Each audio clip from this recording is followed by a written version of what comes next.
السلام عليكم ورحمة الله وبركاته.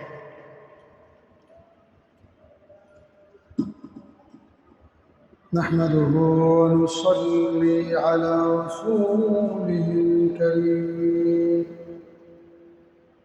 أما بعد فأعوذ بالله من الشيطان الرجيم. بسم الله الرحمن الرحيم. لقد كان لكم في رسول الله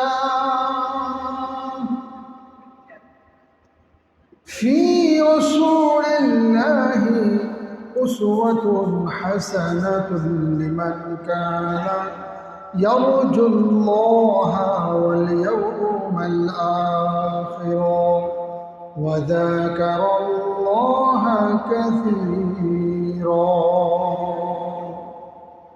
وقال سبحانه وتعالى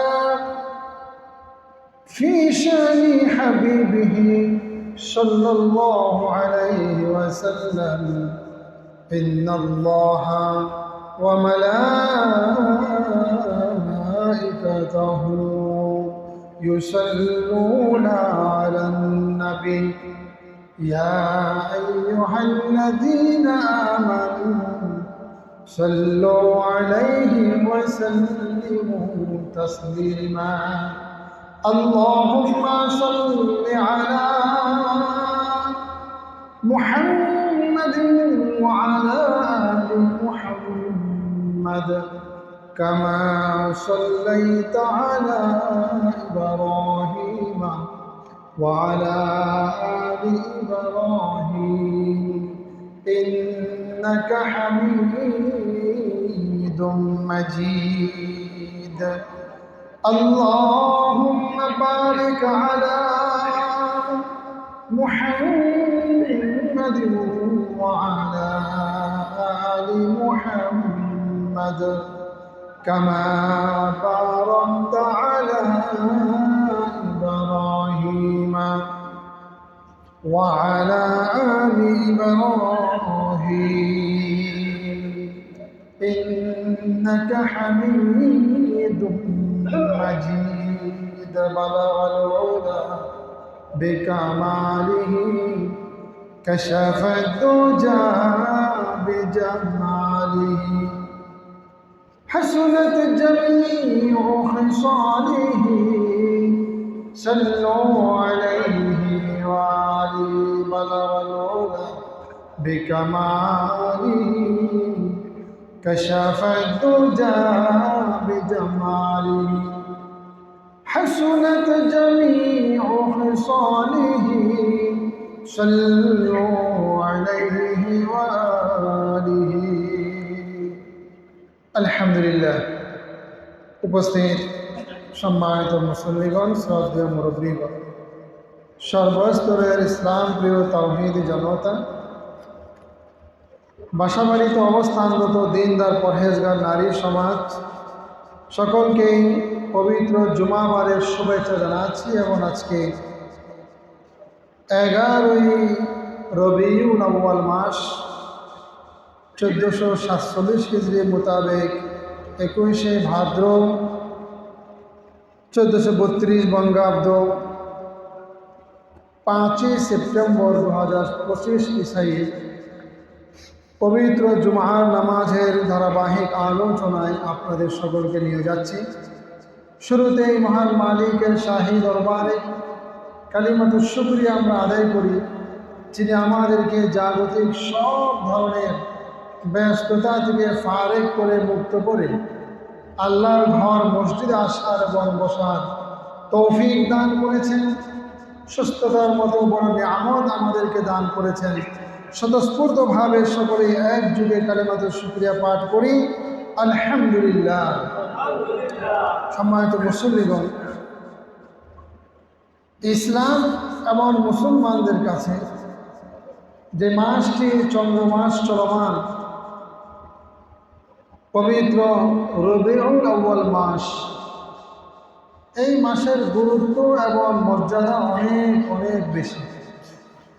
অত্যন্ত বরকতময় একটি মাস আমরা অতিবাহিত করছি, যেই মাসটা হচ্ছে নবী আলাইহিস সালামের আগমনের মাস। সুবহানাল্লাহ। যেই মাসে কুল কায়নাতের সরদার, নবী কুলের শিরোমণি, গোটা পৃথিবীবাসীর জন্য যিনি রহমত, যাকে আল্লাহ রাব্বুল আলামিন বলেছেন ওয়া মা আরসালনাকা ইল্লা রাহমাতাল লিল আলামিন, নবীজি আপনাকে গোটা পৃথিবীবাসীর জন্য বিরাট বড় রহমত বানিয়ে প্রেরণ করা হয়েছে। যে মহান নবীর আগমনের মাস। ঐতিহাসিক মত অনুযায়ী নবী আলাইহিস সালামের এই মাসে আগমনটা কত তারিখে হয়েছে এটা নিয়ে কিছুটা মতনৈক্য বা মতবিরোধ পাওয়া যায়। কোন কোন ইতিহাসবিদগণ লিখেছেন রবিউল আউয়াল মাসের 8 তারিখে মহানবী সাল্লাল্লাহু আলাইহি সাল্লাম দুনিয়ায় আগমন করেছেন। কোন কোন ইতিহাস গ্রন্থে পাওয়া যায় নবী আলাইহিস সালাম রবিউল আউয়াল মাসের 10 তারিখে তিনি আগমন করেছেন। আবার বেশ কিছু ঐতিহাসিক বই পুস্তক এবং ইতিহাস গ্রন্থে পাওয়া যায় নবী আলাইহিস সালাম রবিউল আউয়াল মাসের 12 তারিখে আগমন করেছেন। এভাবে আরও মত পাওয়া যায়, আমি সংক্ষিপ্ততার জন্য সেই মতগুলো বলছি না। একাধিক মত রয়েছে নবী আলাইহিস সালামের আগমনটা ঠিক কয় তারিখে। তবে নবী আলাইহিস সালাম যে রবিউল আউয়াল মাসে আগমন করেছেন এই নিয়ে কাহারও কোনো দ্বিমত নেই। সুবহানাল্লাহ। আপনারা প্রশ্ন রাখতে পারেন যে হুজুর কত তারিখে আগমন করলেন, এটা নিয়ে এত মত পাওয়া যায়, ঘটনাটা কি? তাহলে বিষয়টা আছে 1400 বছর আগে যাওয়ার প্রয়োজন নাই। আমাদের এই সমকালীন সময়ে আপনারা কয়টা বাচ্চার জন্ম তারিখটা সঠিকভাবে বলতে পারেন? কথা বলেন আপনারা, বাস্তবতা আছে না? বলেন আপনার ছেলে আমার ছেলে, আমরা যখন জন্ম তারিখ দেখাতে যাই এবার চিন্তা করি যে কয় তারিখ দিতে পারে। আমরা আমাদের সন্তানদের বাবা মা হয়ে ওই সন্তানের তারিখটা ঠিক অ্যাকচুয়ালি কত তারিখ, আমাদের মাঝে এমনও বাবা মা পাওয়া যাবে যারা বলতে পারে না। আসলে নাই বলেন 1500 বছর আগে, যেখানে এত তথ্য প্রযুক্তি কোনো কিছুই ছিল না, জন্ম নিবন্ধনের কোনো বালাই ছিল না, প্রশ্নই ছিল না, বা ওই ছোট্ট শিশু নবী যিনি মাত্র জন্মগ্রহণ করেছেন তিনি যে নবী এই কথাটা কে জানত? মা আমিনাও তো জানেন না তিনি নবী হবে। এভাবে তার যে দাদা খাজা আব্দুল মুত্তালিব রাহিমাহুল্লাহ ইনিও তো জানে না যে তার এই নাতি সেটা হলো সর্বকালের সর্বযুগের সর্বশ্রেষ্ঠ মহামানব নবী কুলের শিরোমণি হবে। কিছুই জানা ছিল না। এমন তো অবস্থায় সেই মহামানবের জন্ম তারিখটা যারা তার নিকটে ছিল বলেছেন হিসাব করে আরে 10 তারিখ হয়েছে। এরপরে কেউ বলছেন না 10 তারিখ তো না, ঠিকই আসলে 12 তারিখ। পরে বলতেছে যে না না 12 তারিখ না, আসলে এটা 8 তারিখ। তো এই মতবিরোধ হওয়াটা কি দোষের কিছু আছে এখানে? আপনারা কি দোষের কিছু দেখেন এখানে? মোটেও না, দোষের কিছুই নয়। হতে পারে 8 তারিখ, হতে পারে 10 তারিখ, 12 তারিখ। এই তারিখটা অ্যাকচুয়ালি ফিক্সড করার মধ্যে আপনার আমার কোনো রকমের কল্যাণ, কোনো রকমের আমল, কোনো রকমের ইবাদত এর মধ্যে সম্পৃক্ত নয়। কথা বুঝতে পারলাম কিনা? এবার আমরা মারামারি শুরু করে দেবো যে না 12 তারিখ এটাই ফিক্সড, আমি 10 তারিখ মানি না। আরেকজন বলবে ওই 10 তারিখ আমি মানব না, আমি 8 তারিখ। এর মধ্যে কি ফায়দা আছে, কি কল্যাণ আছে? কিছুই নেই। মৌলিকভাবে আমরা যদি বলি রবিউল আউয়াল মাসেই নবী আলাইহিস সালাম আগমন করেছেন, এই কথাটার মধ্যে আর কারো কোনো মতবিরোধ থাকে না, কিছুই থাকে না। নবীর আগমনের মাস হিসেবে আমরা আনন্দিত নাকি বলেন? খুশি কিনা বলেন? নবীর আগমনের মাসে আমরা নবীর উম্মত হিসেবে খুশি না সবাই? কোনো একজন পাগলও কি বলবে যে নবীর আগমন এই মাসে হয়েছে, এই জন্য নাউজুবিল্লাহ আমি খুব অসন্তুষ্ট? আছে খুঁজে পাওয়া যাবে কাউকে? না। সবাই আমরা নবীর আগমনে আনন্দিত, খুবই খুশি।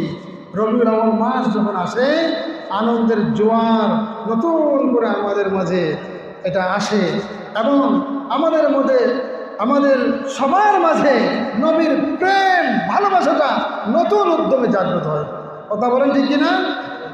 সুতরাং তারিখ ফিক্সড করার মধ্যে তেমন কোনো আপনার আমার উপকার নেই।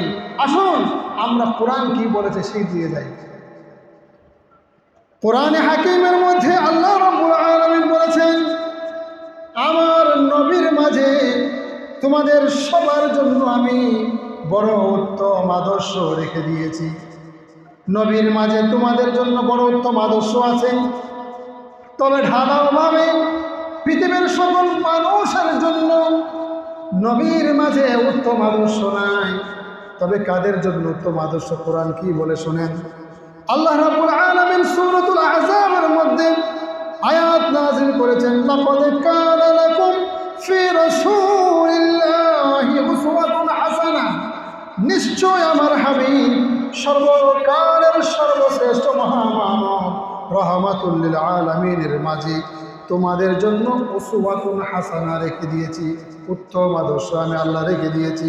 সবার জন্য নয়, সীমিত আকারে লিমান কানা ইয়ারজুল্লাহ ওয়াল ইয়াউমাল আখির, যারা আল্লাহকে বিশ্বাস করে, যারা কিয়ামতকে বিশ্বাস করে, পরকালকে বিশ্বাস করে, ওয়া যাকারাল্লাহ কাসীরা, আর যারা ইসলামের বিধিবিধানগুলোকে মেনে চলে। তাহলে এই আয়াত আমাদেরকে কি বলে দেয়?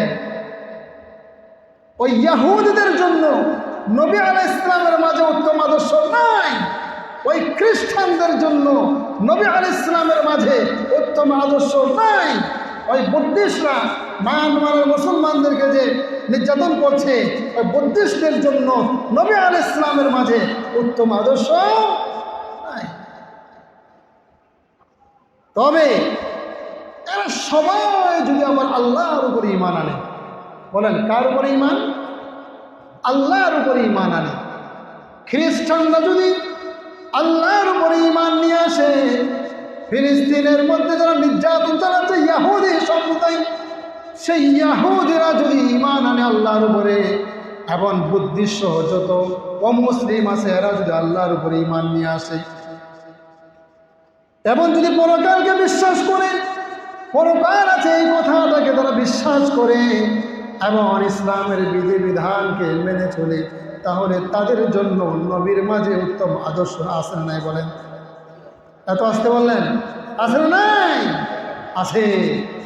সুতরাং নবীর উত্তম আদর্শটা ইহুদিরা গ্রহণ করবে না, নবীর উত্তম আদর্শটা খ্রিস্টানরা গ্রহণ করবে না, নবীর উত্তম আদর্শটা বুদ্ধিস্টরা গ্রহণ করবে না, নবীর উত্তম আদর্শটা হিন্দু সম্প্রদায়ের উগ্রবাদীরা এরা গ্রহণ করবে না। কথা বলেন ঠিক কিনা? এজন্যই আমরা দেখতে পাই সারা পৃথিবীর মাঝে যত মুসলিম আছে সবাই মিলে মুসলমানদের বিরুদ্ধে একজোট। কথা বলতে হবে ঠিক কিনা? সবাই মিলে মুসলমানদের বিরুদ্ধে একজোট।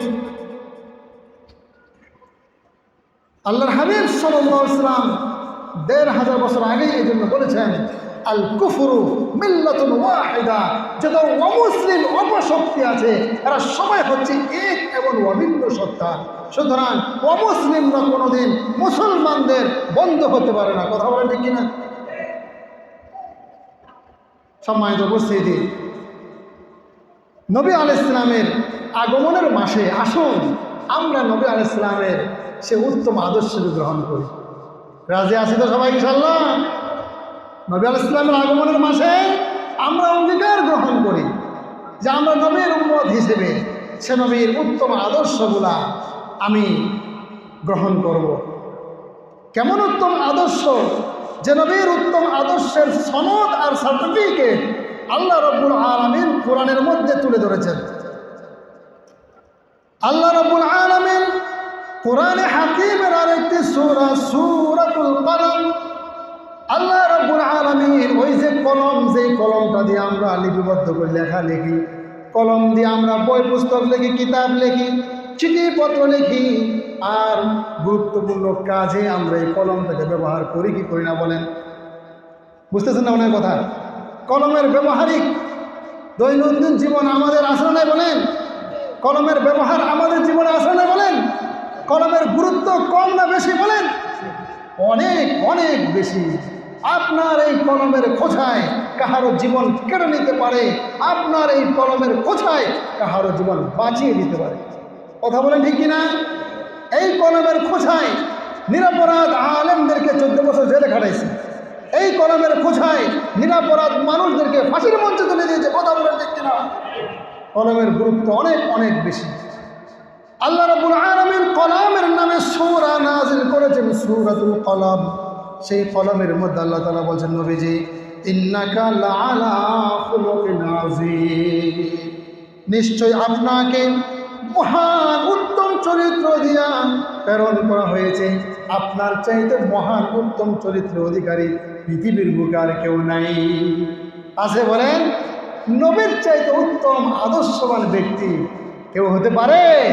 কল্পনাও করা যায় না। এজন্য লাকাদ কানা লাকুম ফি রাসূলিল্লাহি উসওয়াতুন হাসানাহ, নবী আলাইহিস সালামের মাঝে উত্তম আদর্শ তোমাদের জন্য রয়েছে। তোমাদের জন্য বলতে কারা?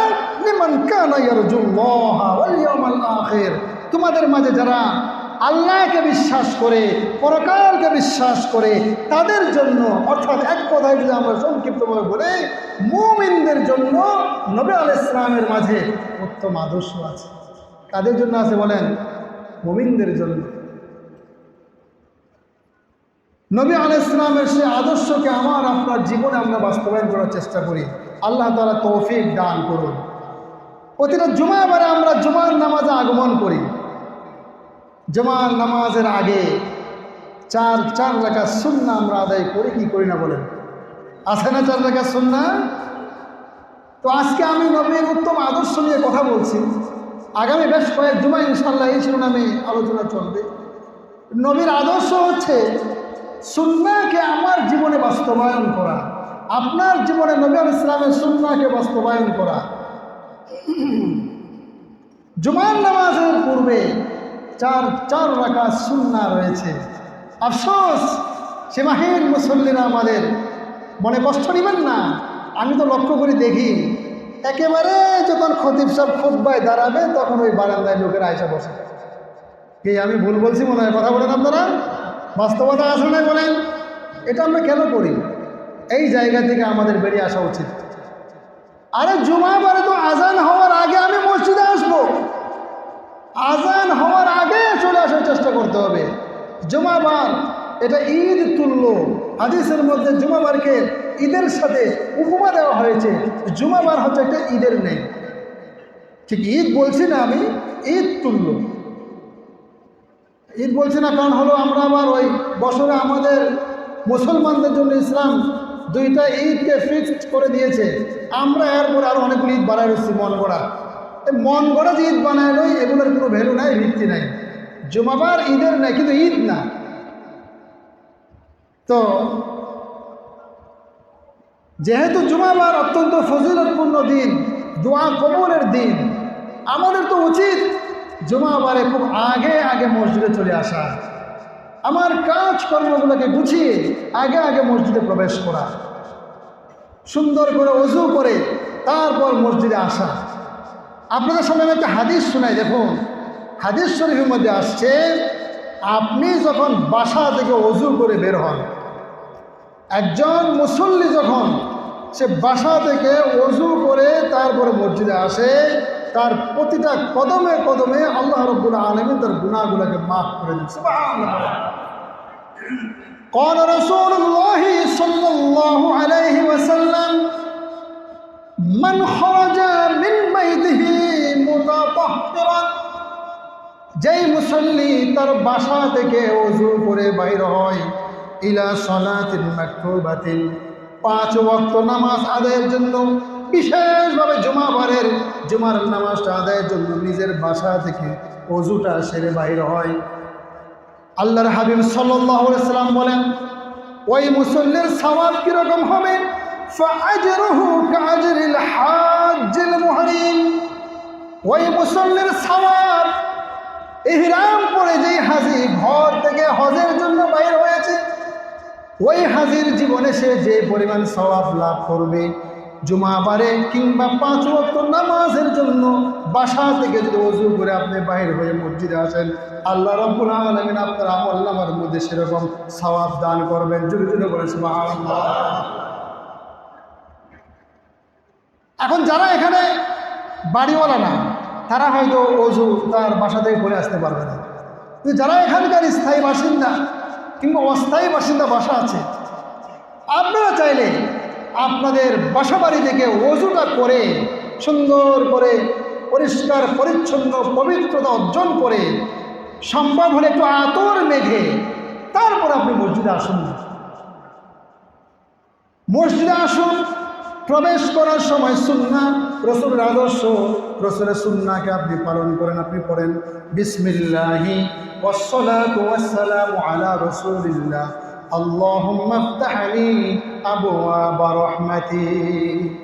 এবং বলুন, মনে মনে বলুন যে আল্লাহ, মসজিদের ভিতরে আমি যতক্ষণ থাকবো আমি ইতিকাফের নিয়ত করলাম। কোনো কঠিন কাজ বলেন, আপনি বলেন বিসমিল্লাহ, রাসূলের উপর দরুদ করেন সাল্লাল্লাহু আলাইহি সাল্লাম, পড়ুন আল্লাহুম্মা ইফতাহলি আবওয়াবা রাহমাতি। গত জুমায় আপনাদেরকে বলেছিলাম, মাহে রবিউল আউয়াল মাস, পুরো মাস ব্যাপী আমরা একটা ছোট্ট আমল করতে চাই। মনে আছে আপনাদের? সবাই বলছেন না, মনে নাই মনে হয়। মনে না থাকারই কথা, সবার মনে থাকবে না। এর কারণ হলো, কারণ আলোচনার কোন ভাগে কোন কথা বলে ফেলি, সবার কাঁধে জেহেনে ধরে না। তো আমি সেই আমলটা বলেছিলাম যে রবিউল আউয়াল মাস ব্যাপী আমরা দরুদ শরীফের আমল করব। এতে করে নবী আলাইহিস সালামের মহব্বত আর ভালোবাসা আমার আপনার মধ্যে তৈরি হবে। এবং দরুদ শরীফের মধ্যে সবচেয়ে ছোট যে দরুদ শরীফটি, হাদিসের সমস্ত লাইনে লাইনে লেখা আছে সাল্লাল্লাহু আলাইহি ওয়াসাল্লাম। আপনি এই দরুদ শরীফ পড়ুন, চলতে ফিরতে পড়ুন, উঠতে বসতে পড়ুন, শুয়ে আসেন পড়ুন, খাবার টেবিলে খাবার আসতেছে আপনি বসে বসে সাল্লাল্লাহু আলাইহি ওয়াসাল্লাম দরুদ শরীফ পাঠ করুন, বেহিসাব পাঠ করুন। আপনার নামটা নবী আলাইহিস সালামের কাছে পৌঁছবে। ফেরেশতারা গিয়ে বলবে, ইয়া রাসূলুল্লাহ, ইয়া হাবিবাল্লাহ, এই মুখের ছেলে এই মুখ আপনার নামে আজকে এত হাজারবার দরুদ শরীফ পাঠ করেছে। এটা আমরা চাই কি চাই না বলেন? আমার নামটা, আপনার নামটা নবীর সামনে পেশ হবে, এর চেয়ে সৌভাগ্য আর কি হতে পারে? বাসা থেকে ওযু করে আসলে এত লাভ। এরপরে হাদিসের অপর অংশে আল্লাহ রাসূল সাল্লাল্লাহু আলাইহি ওয়াসাল্লাম বলছেন, ওয়ামান খরাজা ইলা তাসবিহি দুহা লা ইউনসিবুহু ইল্লা ইয়াহু। এরপরে যেই ব্যক্তি নামাজের জন্য একের পর এক মসজিদে আগমন করে, ফাআজরুহু কাআজরিল মুতামির, তার সওয়াবটা উমরাকারীর ন্যায় সওয়াব আল্লাহ তাআলা দান করবেন। ওয়া সালাতুন আলা আসরি সালাতিন, এক নামাজের পরে আরেক নামাজ যেই ব্যক্তি আদায় করে, অর্থাৎ আপনি জোহরের নামাজ পড়েছেন, সামনে আসরের নামাজ পড়লেন, আসরের নামাজ পড়লেন, এরপরে মাগরিবের নামাজটাও পড়লেন, গ্যাপ দেন নাই, এইভাবে যারা নামাজ আদায় করবে, রাহমাতুল লিল আলামিন বলেন লা লাগুবা বাইনাহুমা কিতাবুন ফি ইল্লিয়িন, তার আমল নামাটা আল্লাহ রাব্বুল আলামিন জান্নাতের মধ্যে রেখে দেয়। লাভ আছে নাই বলেন? মসজিদে আগে আগে আসার মধ্যে ফজিলত আছে নাই বলেন? তা আমরা কেন এগুলো করি, কেন দেরি করি? আপনারা সবাই মিলে একটা আওয়াজ ওঠান, সবাই মিলে একটা দাওয়াত প্রচার করেন, জুমাবারে আজান হওয়ার সাথে সাথে আমরা যেন মসজিদে সবাই উপস্থিত হতে পারি। এরপর 4 রাকাত সুন্নাহ আমরা আদায় করি, 2টো খুতবা সুন্দরভাবে আমরা নিঃশব্দে নিঃ আওয়াজে আমরা মনোযোগ সহকারে করে কান লাগিয়ে, দিলের কান দিয়ে আমরা শ্রবণ করি। জুমার নামাজ আদায় করুন।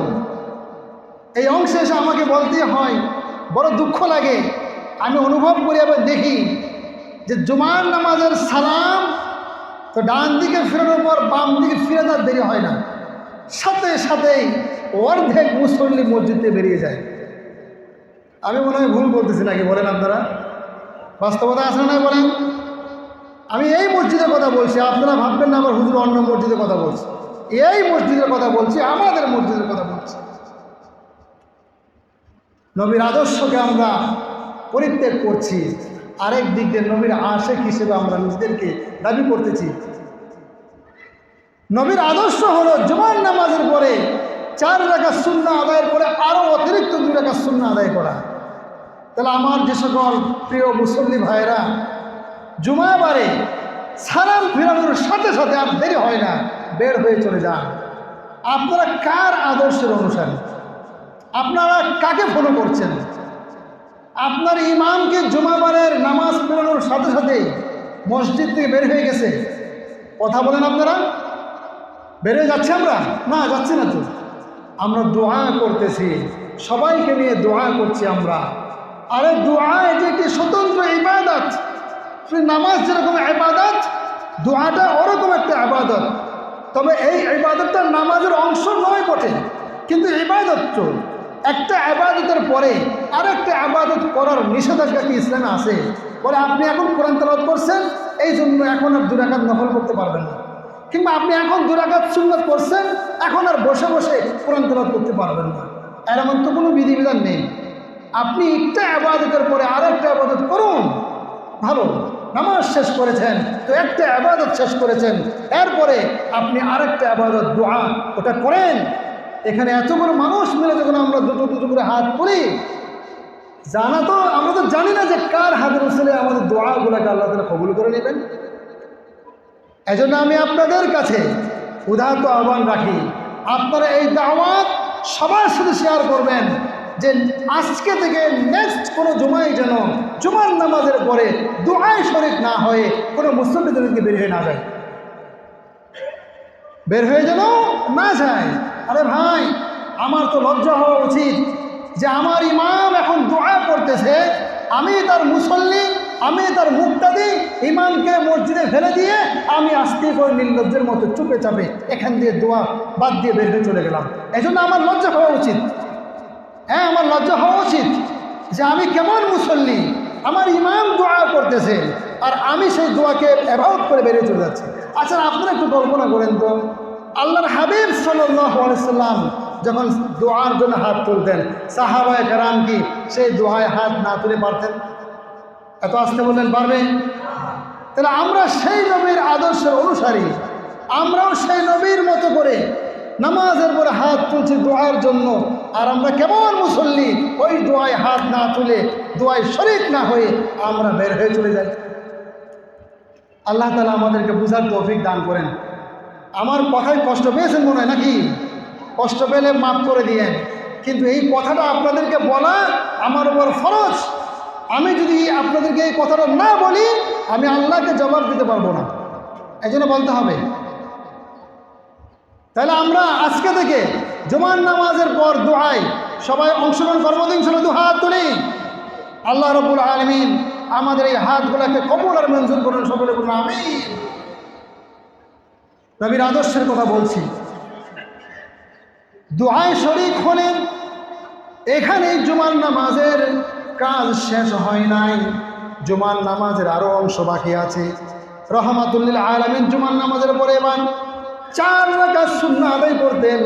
4 রাকাত সুন্নাত আদায়ের পরে মাঝে মাঝে আবার অতিরিক্ত 2 রাকাত সুন্নাত আদায় করতেন, যেটাকে আমরা নফল বলি। কাজেই রাসূলের আদর্শের অনুসারী হিসেবে জুমার নামাজের পরে দোয়ায় অংশগ্রহণ করব, এরপরে 4 রাকাত সুন্নাত আদায় করব, এরপরে যদি সম্ভব হয় আরও 2 রাকাত অতিরিক্ত নফল আদায়ের চেষ্টা করব। করব তো ইনশাআল্লাহ। এই জন্য আসুন আমরা আমাদের এই যে অনিয়ম, অব্যবস্থাপনা, অশৃঙ্খলা, এগুলোকে শৃঙ্খলার মধ্যে আনার চেষ্টা করি। যেই ভাই জুমার নামাজের পরে দোয়ায় শরীক না হয়ে চলে যাচ্ছে, তাকে আপনি ইনস্ট্যান্ট না আটকায়া তাকে আরেক সময় ধরবেন। ভাই আপনাকে দেখলাম আপনি তো জুমার নামাজের এবার বেড়ে চলে আসলেন, কাজটা তো ভালো না। কারণ ইনস্ট্যান্ট তাকে যদি আটকায় দেন, বেচারার বাথরুমের জরুরত থাকতে পারে, প্রস্রাবের জরুরত থাকতে পারে, আরও কোনো ইম্পর্টেন্ট গুরুত্বপূর্ণ জরুরত থাকতে পারে, কষ্ট পাবে।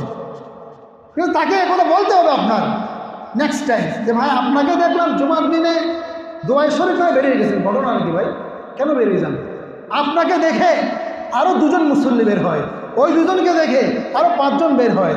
তাহলে এই প্রথম যে লোকটা দোয়ার মধ্যে শরীক না হয়ে এবং বাকি 4 রাকাত সুন্নাহকে বাদ দিয়ে বের হয়ে গেছে, এরপরে যতগুলো মানুষ দোয়ায় শরীক না হয়ে সুন্নাহ আদায় না করে বের হয়ে গেছে, এই যে সুন্নাতকে পরিত্যাগ করা সওয়াবের কাজ না গুনাহের কাজ বলেন তো আপনারা? নবী আলাইহিস সালামের এক একটা সুন্নাহ বলা হয়েছে, হাদিস শরীফের মধ্যে আসছে, হাদিসের সনদ যদিও বা জয়ীফ কিন্তু আমল করা যায়। হাদিসের মধ্যে আসছে নবী আলাইহিস সালামের একটা সুন্নাহকে শেষ জামানায় এসে যে ব্যক্তি পালন করবে 100 শহীদের সমপরিমাণ সওয়াব সেই ব্যক্তি লাভ করবে। সুবহানাল্লাহ বলেন। তাহলে আমরা সেই সুন্নাহকে বাদ দিয়ে চলে যাচ্ছি, এটা কেমন কাজ, কেমন সওয়াবের কাজ? তো আমাকে দেখে এরপরে যারা সুন্নতকে বাদ দিয়ে বের হয়ে চলে গেছে, এরা যে পরিমাণ গুনাহের কাজ করলো এর একটা অংশ আমার আমল নামায় চলে আসলো। নাউযুবিল্লাহ। এর চেয়ে গুনাহের কাজ আর কি হতে পারে? আসলাম মসজিদে সওয়াবের জন্য, যাওয়ার সময় নিয়ে গেলাম কতগুলো গুনাহ। আল্লাহ তাআলা আমাদের সকলকে হেফাজত করুন, জোরে বলুন আমিন। মসজিদের একজন সচেতন মুসল্লি হিসেবে আমার উপরে মসজিদের কিছু হুকুকাত রয়েছে। এই যে এখানে ঢুকলাম, ঢোকার সময় চিল্লায় চিল্লায় কথা বলে বলে ভিতরে যারা জহুর আসর মাগরিব এশা নামাজ পড়ে সুন্নাহ পড়ে ওদেরকে ব্যাঘাত সৃষ্টি করে ঢুকবো না। এটা অনেক দুঃখজনক যে আমি জোরে জোরে কথা বলতে বলতে প্রবেশ করতেছি না, নিঃশব্দে নিঃ আওয়াজে মসজিদে প্রবেশ করব। মসজিদে অজুখানা, অজুর পানির ব্যবস্থা আছে। এই পানিটা এটা তো আর এমনি এমনি আসে না, পানিটা কিন্তু বিদ্যুৎ ইউজ করে, তারপর বিদ্যুৎ খরচ করে এই পানি উত্তোলন করা হয়। বিনা প্রয়োজনে আমি পানি এখানে অপচয় করতে পারি না। পানি ব্যবহারের সময় খুবই সচেতন হওয়া উচিত। অনুরূপভাবে এই মহল্লায় আমরা যারা স্থায়ী অস্থায়ী বাসিন্দা আছি, আমাদের সবার উপরে ফরজ এবং গুরু দায়িত্ব হচ্ছে এই মসজিদের যাবতীয় ব্যয়ভারগুলা, মসজিদের খরচগুলো আমরা সকলেই এগুলো বহন করা, এটা আমাদের সকলের গুরু দায়িত্ব। তাইলে আমরা এবার বুকে হাত দিয়ে বলি তো কতজন ব্যক্তি আপ টু ডেট আমার এই মসজিদের জন্য আমার সামর্থ্য অনুযায়ী আমি যে একটা মাসিক মসজিদের জন্য বেতন বা হাদিয়া দেখাইছিলাম কতটুকু আমরা আদায় করতেছি? এরকম কথায় কথা আসছে না, আপনাদের বলছি আমরা আদায় করতে পারতেছি? যখন আমার বাসার বিদ্যুতের মিটারে বিদ্যুৎ শেষ হয়ে যায়, সাথে সাথে বিদ্যুৎ ক্যান্সেল হয়ে যায়। কথা বলেন আপনারা, ঠিক কিনা? রিচার্জ করতে দেরি হয়, কথা বলেন আপনারা, দেরি হয় না, সাথে সাথেই রিচার্জ করা লাগে। প্রযুক্তির যুগে এসে আমরা সবাই বাসা বাড়িতে ওয়াইফাই ইউজ করি, নেট ব্যবহার করি। নেট অটোমেটিকলি নির্দিষ্ট তারিখ 5 তারিখ 10 তারিখ আসার সাথে সাথে বিল না দিলে অটোমেটিকলি নেট অফ হয়ে যায়। কথা বলেন আপনারা, ঠিক কিনা? সাথে সাথে আমার কাছে টাকা থাক বা না থাক, ধার করে হোক যেমনি হোক ম্যানেজ করে ওটার ব্যবস্থা আমরা করি কি করি না বলেন? আচ্ছা, ওরকমভাবে আমার ভাষায় যখন গ্যাসটা শেষ হয়ে যায়, রান্নার গ্যাস, সাথে সাথে দ্রুত ওই গ্যাসের ব্যবস্থা আমরা করি কি করি না বলেন? এইভাবে আমি উদাহরণস্বরূপ বললাম যে জরুরি। তো আমি কি আমার এই মসজিদের ভরণ পোষণের এই যে আমার যে দায়িত্ব ছিল, আমার উপর যে ফরজ কাজ ছিল, এটাকে এরকমভাবে জরুরি হিসেবে গ্রহণ করেছি আমি? যদি করে দেখি তো মাশাআল্লাহ, আলহামদুলিল্লাহ, তার চেয়ে সৌভাগ্যবান আর কে হতে পারে যে ব্যক্তি আল্লাহর ঘর মসজিদের জন্য ব্যয় করে। কিন্তু যদি আমি মসজিদের এই ভরণ পোষণকে আমার উপরে ফরজ মনে না করে থাকি, অবহেলা করি, তা আপনি অপেক্ষা করেন যে কোনো সময় আমাকে আপনাকে দুনিয়া থেকে চলে যেতে হবে। যাওয়ার পরে সেখানে আল্লাহ রাব্বুল আলামিনের কাছে আমরা কি জবাব দেব?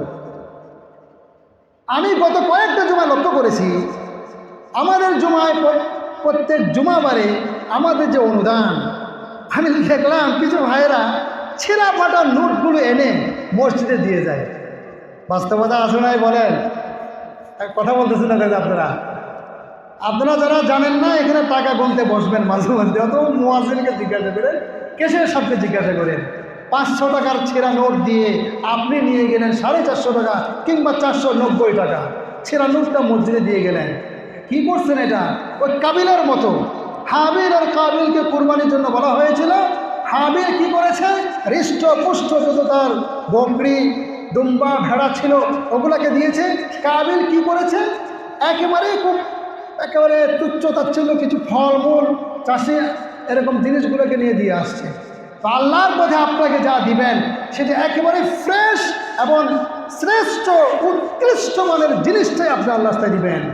এই জন্য আসুন, মসজিদের যেই দান আমরা জমাবারে করি কোনো অবস্থাতেই যেন আমার অজান্তেও যেন ছেঁড়া নোট আল্লাহর ঘর মসজিদে না আসে। এটা চরম বেআদবি আল্লাহর ঘর মসজিদের সাথে। আরও ভিক্ষুককে যদি আপনি 10 টাকার নোট ছেঁড়া দেন, ওই ভিক্ষুক পর্যন্ত আপনার ওই টাকাকে নিবে না, বলবে মেয়ে আমার সাথে মশকরা করে, ছেঁড়া নোট দিচ্ছেন, আপনার টাকা লাগবে না আমার, যান। বলে কি বলে না বলেন আপনারা? ভিক্ষুকও নেয় না। আল্লাহর ঘর এমন লাওয়ারিস হয়ে গেল যে এখানে ছিঁড়া টাকাও আসতে হবে কেন? আপনার ওই ছিঁড়া টাকাটা আপনি না দিয়েও তো পারেন। এই জন্য এই জিনিসগুলো থেকে আমরা বিরত থাকার চেষ্টা করব। উৎকৃষ্ট মানের টাকা। আচ্ছা, সপ্তাহে 7 দিনে 1 টাকা করে ধরলে 7 টাকা হয়। তো আমি মসজিদে আসছি জুমাবারে, সেজে গুজে আসলাম, আল্লাহর ঘর মসজিদের মেহমান হলাম। হাদিস শরীফের মধ্যে আসছে, যারা মসজিদে আসে তারা হচ্ছে আল্লাহর মেহমান। আল্লাহ রাব্বুল আলামিন তাদের জন্য জান্নাতে তাদের জন্য মেহমানদারির ব্যবস্থা করে রাখেন। তো মেহমান হয়ে আসলাম, একেবারে নীল পকেটে খালি হাতে আসলাম। কেমন দেখা গেল? বন্ধুর বাড়িতে, শ্বশুর বাড়িতে, আরও কোনো আত্মীয়স্বজনের বাড়িতে যখন আমরা যাই, খালি হাতে গেলে কোনো মূল্যায়ন পাওয়া যায়? কেমন কেমন লাগে না? জুমাবারে যখন আমরা মসজিদে আসি, সুন্দর পোশাক পরে আসি, খুব খেয়াল করে সতর্কতার সাথে। আচ্ছা, একটা 10 টাকার নোট আনলে আমার কি খুব ব্যবসায় লস হয়ে যাবে?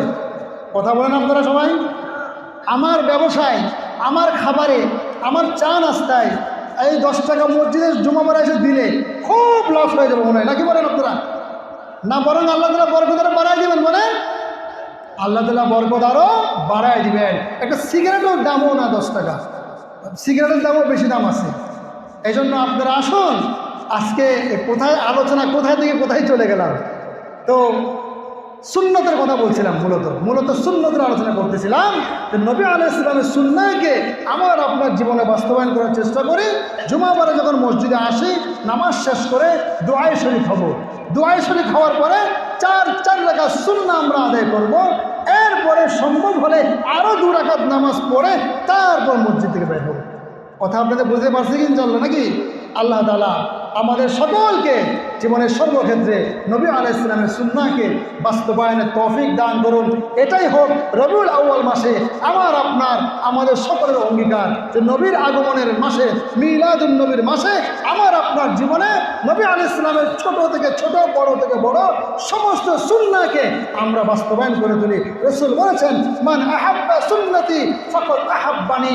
আমার সুন্নতকে যে ভালোবাসলো, জুমার নামাজের পরে 4 রাকাত সুন্নত যে পড়লো, যে আমাকে ভালোবাসলো, সুন্নাহকে ভালোবাসলো, সে আমি রসুলকেই ভালোবাসলো।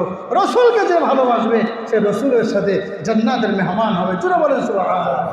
আল্লাহ রাব্বুল আলামিন আমাদের সকলকে যে বিষয়গুলো বললাম বোঝার, আমল করার তৌফিক দান করুন। সকলে বলেন আমিন। ওয়া আখিরু